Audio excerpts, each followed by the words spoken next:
friends and family, fans and followers, welcome back to another edition of the Zita Nation. Thank you for joining us here for episode 28 of The Revolution, and once again, as always, I am your host with the most, often imitated, never duplicated, Emperor Zita! And I am coming to you, as every week, here from the Fortress of Solitude in Etobicoke, Ontario, Canada. So, this week, we are having a Halloween-themed episode because it is my favorite holiday, next to my birthday, which should be a holiday. We're going to show you some pumpkin carving, we're going to show you some trick-or-treating, we're going to show you some costumes, and even Fred and Rob are getting in on the fun this week. Fred is going to tell us the best horror book going right now, and Rob is going to give us some little-known tidbits about Halloween. This week is a very important week in the life of the Zita Nation because our princess, Princess Katherine, the future of the Zita Nation, will be celebrating her 3rd birthday. So I want to wish my beautiful, wonderful daughter a very, very happy birthday. I remember bringing her home in the hospital on one arm. I remember the first time she grabbed my finger, the first time she said Papa, her first word being Batman. I remember the first laugh, and to think that my daughter is now 3 years old, quite scary. It makes me feel very old. That is more than enough for me. So let's get on with the show. Rock and roll, baby! And here we go! This week is not good. I think I'm starting with Braxton Hicks contractions, which are the ones that prepare your body for what torture you're going to be going through. Heartburn is brutal. Tums are now my best friend. Cravings are okay this week. Nothing too out of the ordinary. Mainly apples this week and craving soup, which I'm actually going to make in my mom's. Oh man, he's kicking like crazy. He starts around 6 in the morning and doesn't finish until about 2 or 3. Hard for me to get to sleep because I can't get comfy. Because regardless of what position I get into, he's thumping me up. I've got really bad hip pain, got severe leg cramps. It makes it hard for me to do basic things. It kicks in at night to the point that sometimes it's hard for me to walk. Walking out on Halloween was fun. Halfway up the street, a few houses up, it was like, oh my god, I thought my hip was going to break off or snap in two, but I got through it somehow. The things you do for your little ones. A zombie queen is what the costumes were for this year. My husband's stupid idea was for us to all go get dressed out, even though I much rather would have dressed up as a blimp and just put Goodyear right across my belly. That's when she put my hand in between her thighs. Night wasn't getting any younger. It was a sobering thought. So have another drink and give me all you got.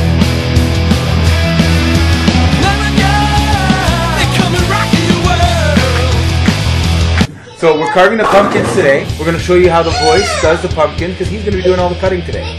Start with the top. Cut with the length of the collar. Oh, I'm so handsome! Yours is so handsome. You cut the top on a slope so that it doesn't fall in when you put it back. Then you lift the top out. Hey! Then now you got to reach your hand in there and take out all the seeds and the gucky stuff.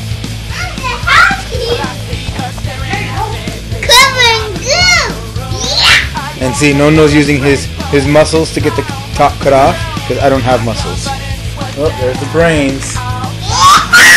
You have 2 little ones, 1, 2, and 3 big ones.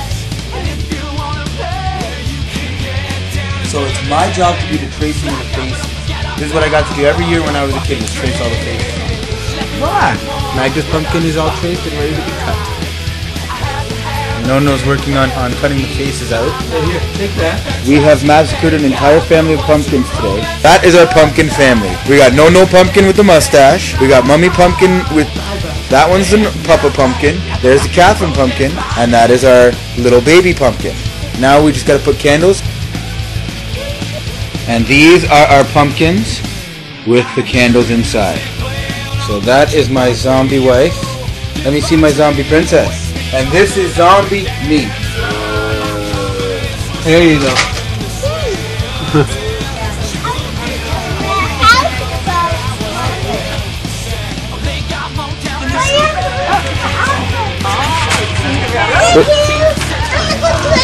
House.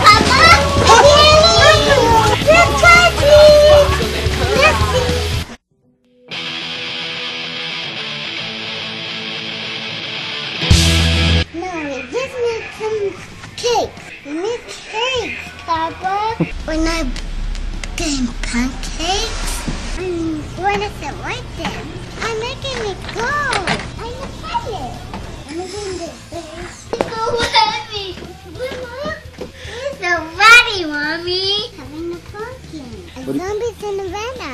Trick or treat. Mama and feet. Give me something good to eat. Not too big, not too small. This is safe to mind we all. This candy goes down the water. Sneak a sneak.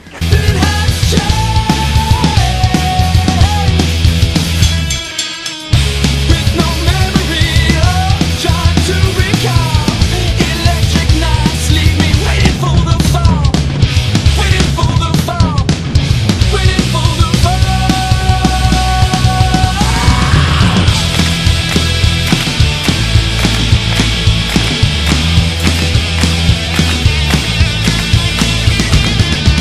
So we send our best wishes out to Lillian Garcia, who is recovering from a terrible car accident where she was actually walking and was hit.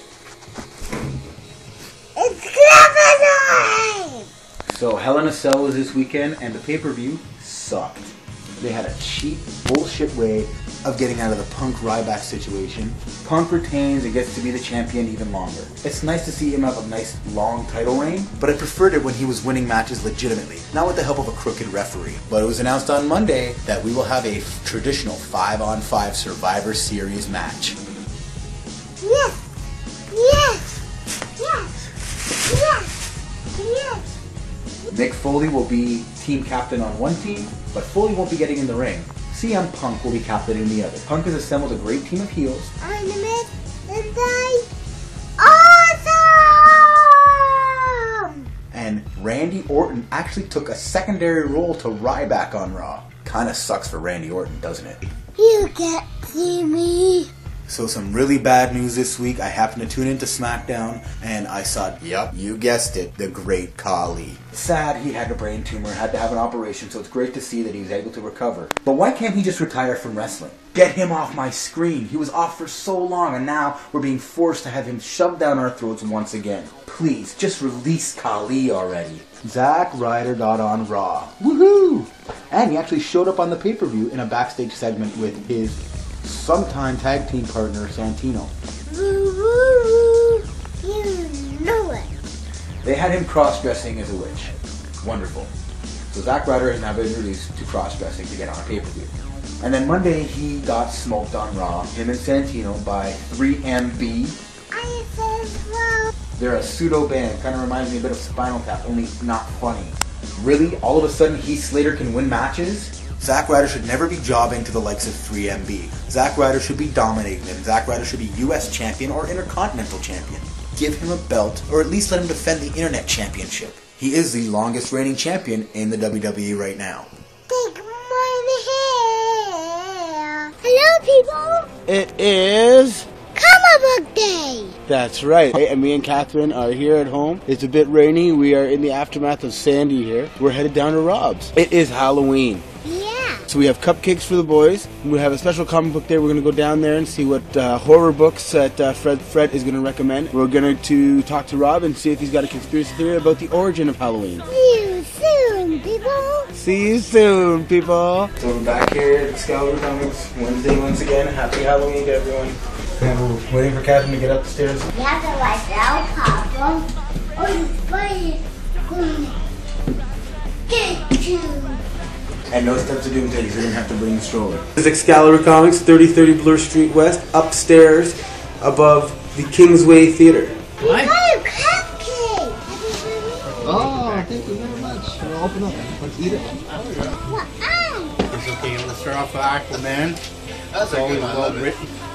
Joe Kubert passed away, and this is perhaps his last artwork he did for his series, Joe Kubert Presents. So if you're a big fan of Joe Kubert, I would highly recommend this first issue, because The Redeemer, which is going to be coming out later on, was done years ago.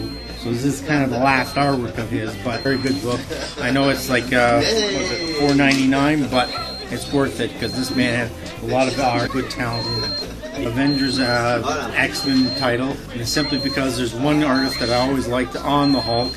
Dale Keown has done such a tremendous job on the Incredible Hulk and stuff. So it's nice to see him back, even if it's just a short story.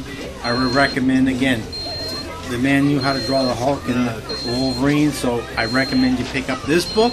Say my prejudicial favorite, of course, is Winter Soldier and Boo Baker. This is not the last issue, thank heavens, but there's only a couple more left. And the fact that Butch Geist is working on this book, another tremendous book. So just pick it up. It's a good read. I mean, you would love this thing. The best horror book right now, I would say basically you're looking at the new Swamp Thing is quite good. The Rot storyline is very well done, so I would recommend you pick up that. That also is connected with Animal Man, Swamp Thing, okay, the new Swamp Thing. And then DC's doing another little thing. It's like one-shots and what have you, but the Ghost, there's probably a couple of good stories in here.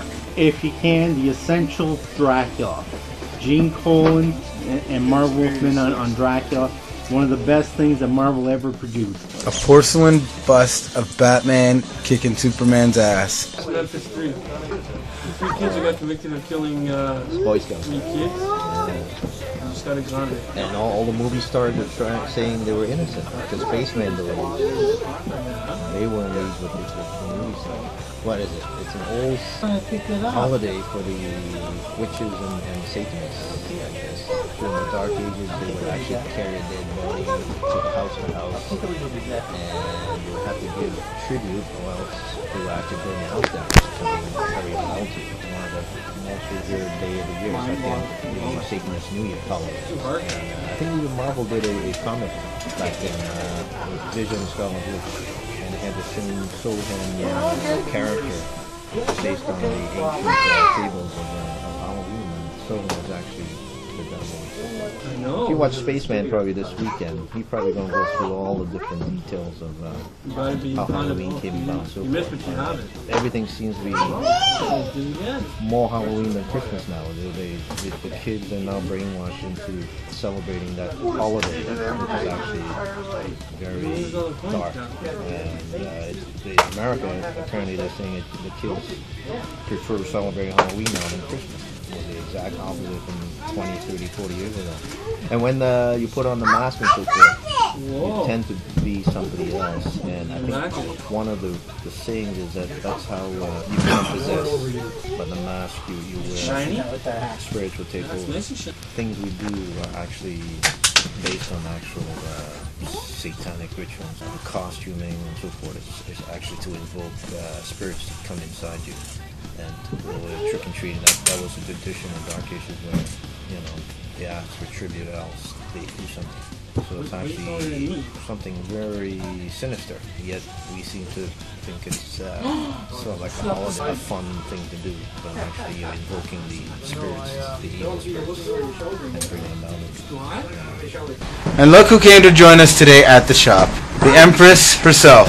Well, unfortunately, time is up once again here at the Zita Nation. Hope you enjoyed our special Halloween-themed episode of The Revolution. Come back again next week and join us for another episode right here on YouTube.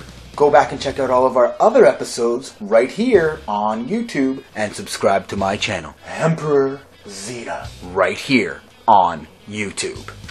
Go out and find your Drop Dead Pinups Electric Night CD. Check them out on iTunes. Head down to their show at the Hard Rock November 9th and follow them on Twitter at Drop Dead Pinups. Don't forget to follow me on Twitter at Emperor Zita. Once again, a very happy birthday to my beautiful little princess. Head down to Excalibur Comics for all your comic book related needs. And you're fired!